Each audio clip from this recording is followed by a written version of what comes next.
Good morning and welcome back to Local Guernsey Shipwrecks. Today we're going to go out the west coast and see if we can get on a shipwreck which isn't that old, called La Salle.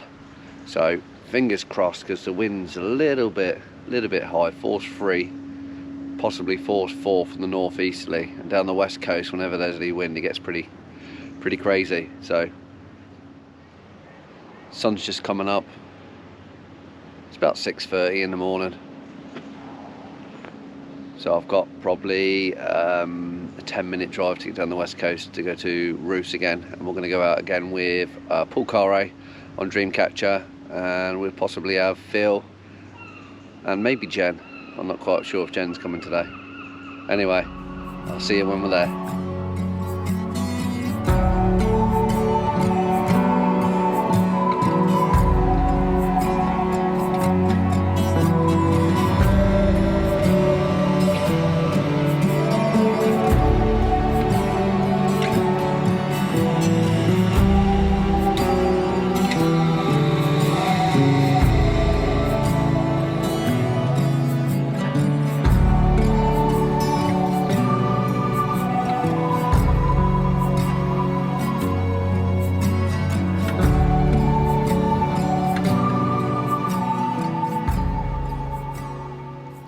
And Grande Havre, we're actually down Carre, which is the beach the other side. You can see there's Dreamcatcher.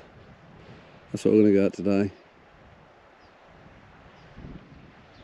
It's not looking the best of weather to get out down to La Salle, and we're a little late now, to be honest. So I think we're going to go and do a locky dip dive, or flatty dive or something. So it doesn't look as nice as it did down the other side, but that's exactly what I say, and the west is always more wild.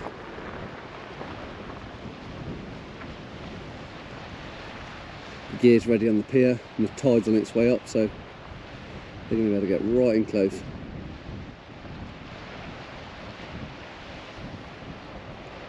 Let's go diving, let's see where we're going to go and dive. The captain's made a decision, we're not going to La Salle, we're going to do a locky dip dive.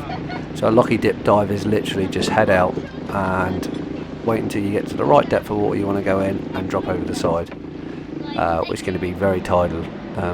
But we like it because you haven't got to swim much in the tide. It's time to get ready. Okay. The lucky dip day on the west coast. Yeah. So it's not crazy the weather, but and again it's not exactly nice. Rousse de Mer just there. So we're outside the bay. It's not too bad, but we're going to get ready and get down there.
How did you like that dive?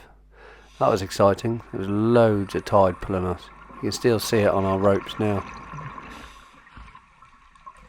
One thing you notice is as you're getting up towards Plat Fougere, which is the northernmost point of Guernsey, you're getting like a purple markings on the rock. I don't know what it is, some sort of marine growth that grows. Gives a lovely purple colour to it. Also, we seen them big blonde rays. They were huge and they were nice enough to stay around for long enough for us to film. All our normal friends we've seen, all the different types of sponges, wrasses, also starfish. Now you can see I've got 1 minute left. Basically been 25 to 30 metres the whole time. It's actually quite deep and I've seen a load of seaweed. It's not typical you see seaweed like that. Maybe it's because it's in such a high flow of tide area. That's why you're getting the dead man's fingers growing there. All the life you see today on this dive grows in very quick tidal areas. Phil's given the signal. We've all decided we're going to go up. I'm at 0, no decompression limit time now, so if I stay down any longer I will go into decompression and I'll have to do a stop on the way up. A stop on top of my safety stop. So I've got 3 minutes there. I've got to do a safety stop. You can see my depth is getting shallower.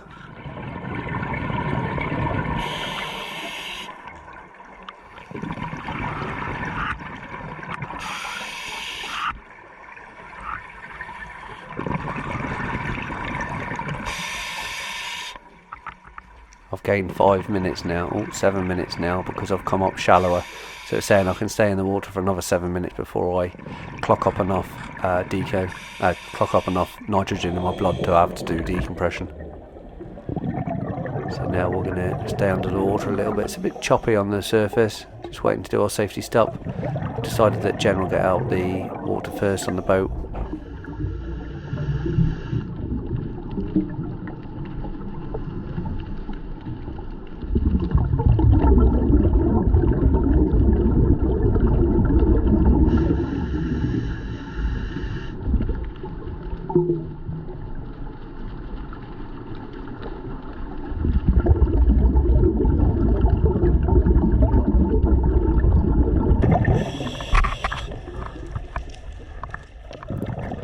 Four, 3, 2, 1. That's it. Our safety stop's completed. Now time to get out. It's going to be awkward because it's very choppy. It's getting sloppy. So we're running for home now. Oh. So Jane, you found a nice ray there. Oh, it was a beauty. I said the fish wasn't too good, but this ray was like that, so he just stood out. And I had my spear, what I use as an anchor, so I quickly put it in the sand so I could like stop and look at it and then call you over. Oh, it was lovely. And then at the end I gave it a little stroke and say bye bye. I would have missed that, I think, if you didn't say you'd shout me over. I'm turning to be the fish finder, aren't I? Yeah, you are, yeah. You see a lot more fish than I do. First the 11 pound hilly, the turbot, and now this ray, see? Yeah, we didn't take the ray. The rays don't taste that nice. Nah. I think there was a blonde ray, but to be honest, I wasn't looking. I was trying to look through the screen of the GoPro, make sure I was actually recording. It was very dark grey. Yeah. And it had little knobbles on the tail. They weren't spikes, they're little knobbles. I could have been a blonde ray then. There was 2 of them. I thought it was the same one, but Phil said no, there was 2. The big one swam off to the left. Yeah. And then as we hit the reef, there was another one, a small one. I just saw the one because I was gone. I was the other side of the reef waiting. That's certainly a fast dive, that one. Yeah, that was another one for the belt. Yeah, she is disappeared. So our pier's now gone. You know what that means? I know what that means. Rowing. Everyone in the boat with all their gear, row. It means a lot of work. Yep. I think I better do it as well. There goes Phil, rowing back out to get Paul.